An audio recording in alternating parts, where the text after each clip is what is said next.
Ngayong bisperas ng Bonifacio Day, napapanuhan na muli nating kilalanin ang ating bayaning si Gat Andres Bonifacio. Alam niyo po bang bukod sa pagiging revolusyonaryo, siya rin ay isang alagad ng sining? Narito po ang aking assignment.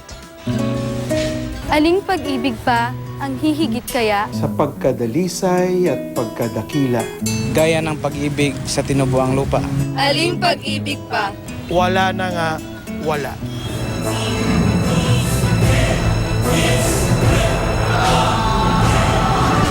Alayan o kaalipinan!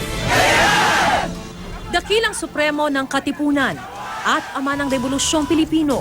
Ganito natin mas nakilala si Gat Andres Bonifacio. Pero lingid sa kaalaman ng karamihan, isa rin siyang mahusay na alagad ng sining. Musmus pa lamang si Andres, nakitaan na siya ng hilig sa pagbasa at pagsulat. Nag-aral ang batang Andres sa ilalim ni Guillermo Osmeña na galing Cebu. Abaniko po't baston, bilhin na po kayo. Nang maulila sa edad na 14, binuhay niya ang mga kapatid sa pagtitinda ng abaniko at baston.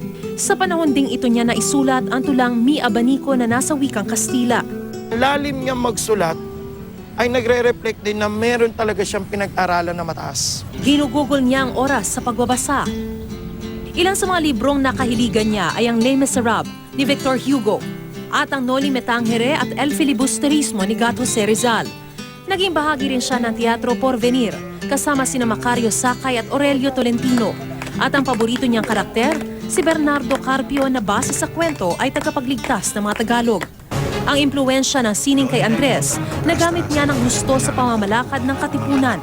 Sino ba ang nagdulot ng pagbabago sa ating bansa? Na matagumpay ha? Mga alagad ng sining, partikular mga manunulat, partikular mga makata. Ang kaniyang mga tula at sanaysay patungkol sa inang bayan, kalaunay pumukaw sa diwa at damdamin ng maraming Pilipino.